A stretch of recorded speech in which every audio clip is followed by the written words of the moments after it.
All right, guys, I'm here with one of my amazing friends here. This is Ryan Tongs, and Ryan is one of the people that really brought a lot of value to Experior Financial Group. I want him to introduce himself first, then we'll go from there. Hi, I'm Ryan. Continue, buddy. What do you want me to say? Where do you come from? How long have you been in? I've been in the industry for 23 years, spent 17 years with one firm, and then I made the transition over to Experior in November 2019, and best decision you could ever make. Why did you come to? Why did you come to Experior? Three main reasons. Number one was security for my family with the legacy, understanding the legacy program. Second reason was because of the compensation to people that I was mentoring. My income didn't change, but my team's income quadrupled. Tell me about that. Well, because in my previous firm, I was always hitting bonuses and all that kind of stuff. But the bonuses were always at the expense of other people. The new ones. Yeah, it was always at the expense of new agents and people trying to learn and come up and all that kind of stuff. And Experior said that's just dumb, and I agreed with them. So I came over here, and so mathematically it made absolute sense. And then my wife and I had a conversation with Jamie and Leanne Prickett for about 3 hours, and that's And I said to Jamie, I said, you better not be BSing me, because I'm going to hold you to everything that you mean. And the one thing that I will say is I have absolute 100% confidence and trust in them. I don't worry about whether or not they're ever going to do things that jeopardizes the future of the agents. Nothing. I have absolute zero hesitation, zero concern. So you've been with the other company for 17 years. Yeah. So when you transition here, do you still own your business as you were there? No, I lost all my clients. As far as that goes, the client relationship stayed with them, except for the ones that chose to come with me, which happened to be most of them.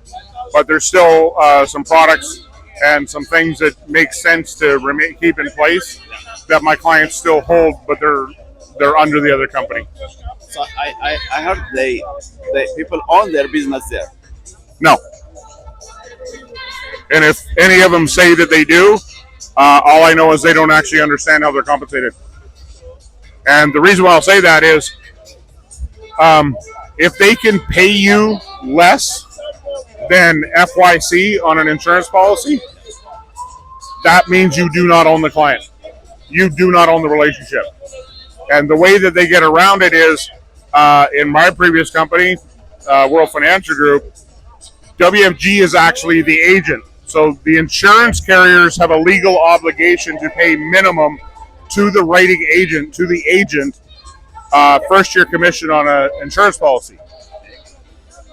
WFG gets paid that, but they can pay less to the agent because they're not an agent for the insurance company, they're an agent for WFG.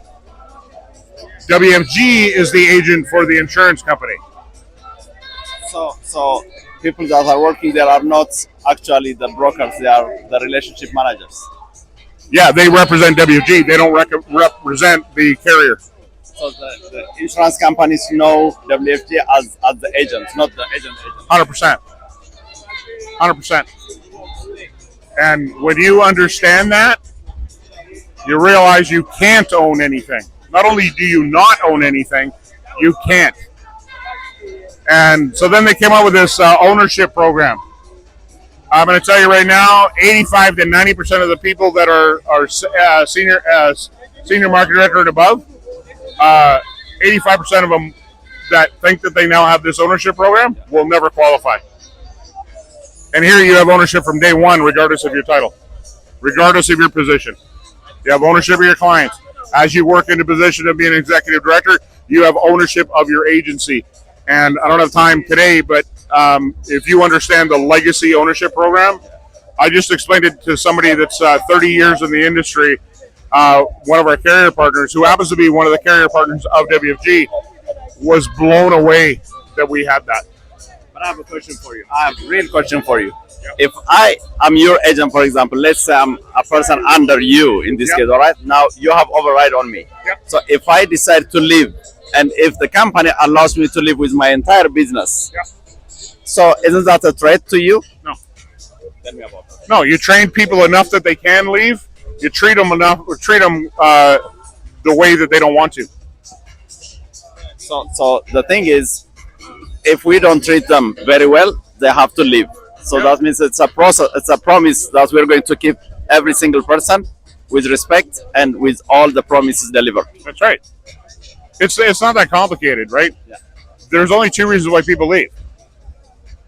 One, they die, or two, they can't get what they want. That's why people leave companies, right?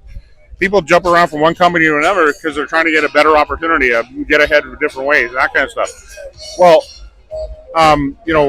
if you treat people right, they never want to leave.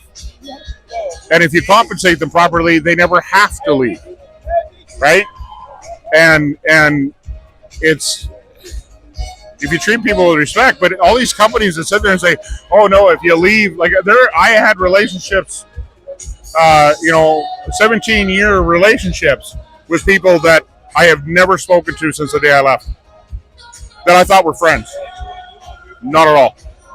And I left with no fanfare. I left very quietly, and I did that very intentionally because I had no animosity towards where I was. I'm very grateful for what I learned there, right? It just became not the right place for me, and that seems to be this weird bad thing that you're not supposed to, like, either you're all in or oh yeah, and it's just like, I don't get it. We've had people leave Experior and come back, because we treat people the way that when they leave the same way they got treated when they came in.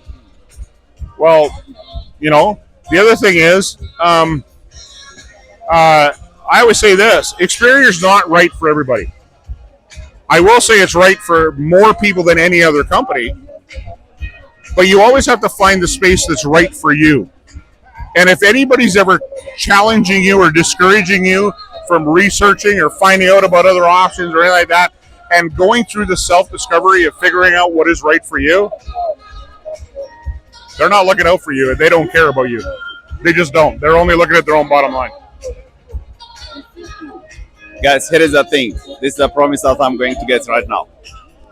Me and Ryan operate from the same office. So we're going to have more of these discussions, meaning more information. Why is that? There are certain things. I own my clients. They are my clients. Are they or not? We'll come to the bottom of that. What is the legal? I own my business. Do you own your business? What does business means? What does compensation means? What does first year commission means? And stuff like that. We will go to the details of that, right, Brad? Sure. Super. We'll be there shortly. If there is anything, Ryan, you want to tell us at last before we conclude? All I have to say is, if you have questions, you need to talk to somebody that is willing to explain to you all of the options and explain the positives and negatives of one versus the other. Because there are certain things that are positive at the other company that I came from that aren't as positive here. Okay? But the number of positives and the possibilities are greater here.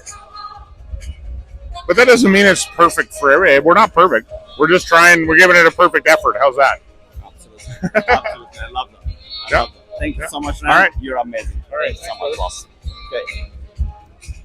Yeah, that's it, man. So we're gonna come with more videos later on. Not today, probably. It's a happy time today. All right. Thank you so much for watching. Have an amazing and incredible weekends. Bye.